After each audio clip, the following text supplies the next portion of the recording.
Stop making excuses for red flags and listen to me very carefully, because what I'm about to tell you will change everything you think you know about modern dating and save you from years of heartbreak and wasted time. I've spent over 15 years studying how people behave in relationships, working with thousands of women across 6 continents, and there are 7 specific phrases that when a man says them to you, they don't just show his intentions, they show his entire plan for how he wants to use you, make you smaller, and then throw you away when he's done. These aren't just warning signs, they're tricks disguised as normal conversation. And the moment you hear them, you need to understand that you're not dealing with someone who's confused or needs time to figure things out. You're dealing with someone who has already decided that you're not worth his real effort, but useful enough to keep around when it's easy for him. Stay until the very end, because the 7th phrase is so sneaky and so normal in our culture that 95% of women not only miss it, they actually feel good when they hear it. And it's the one that hurts your ability to recognize real love the most. Before I break down these 7 phrases that should make you run, you need to understand something that will completely change how you handle every man you meet for the rest of your life.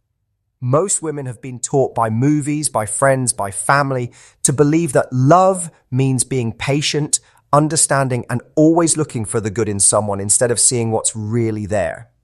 We've been told that the right woman can make a man change, that if we just stick around long enough and love him enough, he'll finally commit to us. This thinking goes so deep that we can't tell the difference between a man who's really trying to work on himself and a man who's just keeping us confused while he looks for someone better. We've been taught to think our standards get in the way of love instead of understanding that our standards are what make real love possible. Ancient wisdom teaches us that we can't truly love someone else until we learn to love and protect ourselves first. But modern dating has made us believe that protecting ourselves is being selfish and that having boundaries pushes people away. Here's what nobody tells you about the phrases I'm about to share with you. They're not mistakes or bad communication. They're careful tests to see how much bad treatment you'll accept and how willing you are to throw away your own needs to make him comfortable. Every man who uses these phrases has used them before, has seen how well they work to make women expect less and give more, and he's counting on you to make excuses for his behavior instead of seeing it for what it really is. What I'm about to teach you isn't just dating advice. It's a way to protect yourself that will save not only your heart, but your entire future. Because the man you choose doesn't just affect your love life. He shapes your career, your friendships, your family relationships, your money, your health, and most importantly, how you see yourself. Choose wrong and you'll spend years trying to heal from the damage while watching your dreams disappear as you pour all your energy into someone who never planned to give any back. The first phrase that should make you leave immediately, not tomorrow, not next week, but right now, is when a man says, "I don't want to hurt you," or anything like, "I don't want to lead you on," or "I want to be honest about where I'm at." This phrase is the sneakiest form of manipulation in modern dating because it's designed to make you feel like he's being considerate when he's actually giving himself permission to treat you badly and making it your fault if you get hurt. When a man says this to you, he's not protecting you from getting hurt. He's protecting himself from being blamed when he hurts you. He's basically telling you that he's about to do things that he knows will hurt you, but because he warned you first, you're supposed to thank him for being honest and accept whatever little pieces of attention he decides to give you. This phrase is especially tricky because it makes women think they're dealing with someone who's mature and honest when they're actually dealing with someone who's selfish and calculating. Here's what's really happening when he says this. He's already decided that you're not the woman he wants to be with long term, but you're convenient enough to keep around until something better shows up. And he wants to set up the rules of this arrangement right away so that when he treats you like you don't matter, you can't say he tricked you. He gets to have your time, your emotions, your body, and your loyalty while keeping complete freedom to leave whenever he wants without feeling bad about it. The worst part of this phrase is that it makes you feel like you have to prove that you're strong enough to handle whatever he gives you, that you're not like other women who need security and promises, that you're cool and chill enough to appreciate his honesty. You start trying to be the perfect woman who never needs anything, never asks for more, and makes a man feel guilty for treating her poorly. This is exactly what he wants you to feel, disconnected from your normal need for security so that you'll accept a relationship that only benefits him. The second phrase that should send you running is "you deserve better than me," or similar things like "I'm not good enough for you and you could do so much better." This phrase is pure mental warfare disguised as being humble, and it's designed to make you chase him harder while also giving him permission to treat you poorly. When a man says this, he's not being modest or putting himself down. He's setting up a situation where you spend your energy trying to convince him he's amazing instead of thinking about whether he's actually good enough for your time. This phrase works so well because it triggers women's natural instinct to build people up and help them see their potential. When he tells you that you deserve better, your automatic response is to tell him he's wrong, to list all his good qualities, to convince him that he's being too hard on himself. And while you're doing all that, you completely flip what should be happening in the relationship. Instead of him working to prove he deserves you, you're working to prove he deserves himself, which means you stop asking whether this relationship is actually good for you.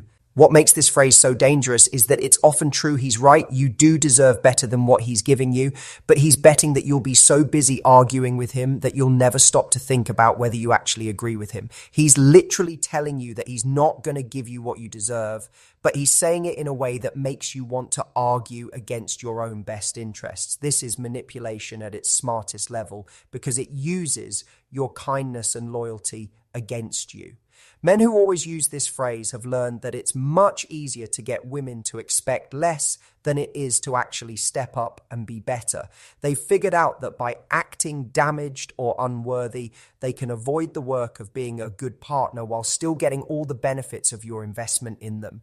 They get to be lazy, unreliable, emotionally unavailable, or inconsistent while you do all the emotional work of making excuses for their behavior and convincing yourself that their potential is worth your present pain. The third phrase that should make every alarm in your body go off is, "I'm not looking for anything serious right now," when he's at the same time creating all the closeness and connection of a serious relationship. This isn't about timing or being ready. This is about wanting full access to you without any of the responsibility that comes with real commitment. When a man says this while texting you every day, spending most nights with you, bringing you into his world and making you emotionally dependent on him, he's lying to your face about what this is. He's building a fake relationship that gives him everything he wants: companionship, consistency, emotional support, physical intimacy, social validation, while clearly telling you that you're not important enough to him to deserve actual commitment. This phrase is designed to keep you ally invested while he keeps looking at other options. And it works because it tricks women into thinking that good behavior will eventually turn into the commitment we want. What makes this especially painful is that it creates a trap where you're constantly trying to prove that you're worth choosing while having to pretend that you don't even want to be chosen. You have to act like you're perfectly happy with whatever this is, while secretly hoping that your patience and understanding will make him want more. You become part of your own mistreatment, accepting less than what you want while acting grateful for whatever attention he decides to give you. This situation is especially cruel because it keeps you in a constant state of worry and confusion. You're always wondering where you stand, always looking for signs that he's changing his mind, always walking on eggshells to avoid being too much or asking for too much. You start to forget your own needs because you're so focused on keeping him comfortable and interested. This isn't love, this is emotional kidnapping. And the longer you stay, the harder it becomes to remember what real care actually feels like. The fourth phrase that tells you everything you need to know about his character is, "You knew what this was," whenever you say you're unhappy with how he's treating you or you want the relationship to move forward. This phrase is pure gaslighting because it's designed to make you feel like you're being crazy for wanting basic respect in a relationship. He's basically telling you that because he set low standards from the beginning, you have no right to expect him to treat you better, even as you become closer and more intimate. When a man uses this phrase, he's showing you that he thinks relationships are agreements where women promise to accept terrible treatment forever, as long as the man was upfront about planning to treat them terribly. He's telling you that your feelings don't matter, your growth doesn't matter, and your needs don't matter because he warned you that he wasn't going to meet them. This is like someone punching you in the face and then getting angry at you for bleeding because they told you they were going to hit you. What makes this phrase particularly damaging is that it makes you doubt your own memory and perception of what's been happening between you. You start questioning whether you imagined the intimacy, whether you made up the connection, whether you're being unreasonable for expecting someone who acts like your boyfriend to actually be your boyfriend. He's training you to believe that your interpretation of events is wrong and that his version of reality is the only one that matters. This phrase also reveals that he sees your emotional investment as a weakness to be exploited rather than a gift to be treasured. Instead of feeling moved by your growing feelings for him, instead of being inspired by your vulnerability and trust, he sees it as proof that his manipulation is working. He views your desire for more commitment not as a natural progression of intimacy, but as you trying to change the rules of the game, and he punishes you for it by making you feel crazy and demanding. The fifth phrase that should make you run for the hills is, "I don't want to ruin our friendship." When things start getting romantic or when you try to define what's happening between you. This phrase is particularly insidious because it sounds noble and thoughtful when it's actually a way to keep you available while avoiding commitment. When a man says this, he's not protecting a friendship, he's protecting his access to you without responsibility. Here's what's really happening. He enjoys the emotional intimacy, the physical chemistry, and the special connection you have, but he doesn't want to deal with the expectations and accountability that come with calling it what it is. He wants to be able to act like your boyfriend when it's convenient for him and retreat behind the friendship label when it's not. This phrase allows him to have all the benefits of your romantic interest while maintaining complete freedom to pursue other women without feeling like he's cheating or betraying you. What makes this phrase so painful is that it weaponizes your care for him against you. Because you value the connection you have, because you don't want to lose him completely, you accept this impossible situation where you have to pretend that your romantic feelings don't exist while continuing to provide all the emotional support and intimacy that feeds those feelings. You become trapped in a friendship that isn't actually a friendship because there's too much romantic tension, and it's not a relationship because he won't let it be one. The cruelest part is that men who use this phrase often continue to behave romantically with you while hiding behind the friendship excuse. They'll still be physically affectionate, still have deep emotional conversations, still treat you like you're special. But the moment you try to acknowledge what's really happening or ask for clarity, they retreat behind, "I don't want to ruin our friendship," as if the romantic element was all in your head. The sixth phrase that reveals his true intentions is, "I don't believe in labels," or "Why do we need to put a name on it?" When you ask about the status of your relationship. This phrase is designed to make you feel like you're being shallow or insecure for wanting clarity about where you stand with him. He's trying to convince you that labels are unnecessary complications when labels are actually just honest communication about intentions and commitment. When a man resists labels, he's not being evolved or above conventional relationship structures. He's being strategic about maintaining his options. Labels come with expectations and accountability, and men who avoid them do so because they don't want to be held accountable for how they treat you. If you're not officially his girlfriend, then he doesn't have to act like a boyfriend. If you're not in a committed relationship, then he doesn't have to be committed. This phrase is particularly effective because our culture has somehow convinced us that caring about relationship status makes us needy or insecure, when in reality, wanting to know where you stand with someone is completely natural and healthy. You're not being clingy for wanting to know if you're in an exclusive relationship. You're being smart. You're not being insecure for wanting commitment. You're being realistic about what it takes to build something real with someone. What men who use this phrase don't tell you is that they absolutely believe in labels when it serves them. They believe in the label of friend when they want to justify treating you poorly. They believe in the label of casual when they want to keep their options open. And they definitely believe in the label of girlfriend when they find someone they actually want to commit to. The problem isn't with labels. The problem is that he doesn't want to give you the label that would require him to treat you with the respect you deserve. The seventh and most dangerous phrase, the one that destroys more women's ability to recognize genuine love than any other, is "you're not like other girls," or "you're different from other women I've dated." This phrase sounds like the ultimate compliment, and that's exactly why it's so dangerous. Women hear this and feel special, chosen, understood in a way that other women weren't. But what you're actually receiving is a manipulation tactic that separates you from your natural support system and makes you complicit in your own mistreatment. When a man tells you that you're not like other girls, he's not complimenting you, he's programming you. He's setting up an identity for you that you'll feel pressure to maintain. And that identity is built on being the exception to female nature rather than being a whole, complete woman with normal female needs and desires. This phrase trains you to pride yourself on not needing the things that women typically need: security, commitment, emotional availability, respect, consistency, because needing those things would make you like other girls. This phrase is particularly insidious because it makes you an accomplice in your own degradation. You start to see other women as needy, dramatic, or high maintenance, while viewing yourself as cool, understanding, and low maintenance. You begin to judge other women for having standards that you've convinced yourself you're too evolved to need, and in doing so, you completely disconnect from your own natural feminine instincts and needs.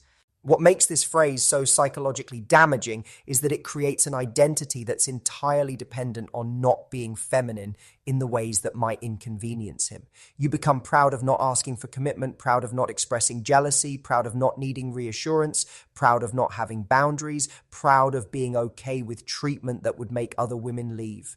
You've been convinced that suppressing your natural needs makes you special when it actually makes you available for mistreatment. Men who use this phrase have usually learned that women will work incredibly hard to maintain their special status once they've been told they have it. You'll accept behavior that you would never advise a friend to accept because accepting it proves that you're different, that you're the exception, that you're the one woman who's evolved enough to handle his particular brand of emotional unavailability or inconsistency. The most heartbreaking part of this manipulation is that it makes you feel like you have to earn your specialness by continuously proving that you're not like other women, which means you have to continuously accept less than what other women would demand. You become trapped in a performance of being the cool girl, the understanding woman, the one who never makes waves or causes problems. And in maintaining this performance, you lose touch with your authentic self and your legitimate needs. Now that you know these 7 phrases and what they really mean, you might be sitting there feeling angry, confused, or maybe even relieved that someone finally put words to experiences you couldn't quite explain. You might be thinking about past relationships or current situations in a completely new way, and that's exactly what should be happening. This information isn't meant to make you paranoid about every man you meet or cynical about love itself. It's meant to give you the tools to quickly identify people who aren't capable of loving you the way you deserve to be loved. Here's what I need you to understand. There are men in this world who will never say these phrases to you because they understand that love is about creating safety, not testing limits.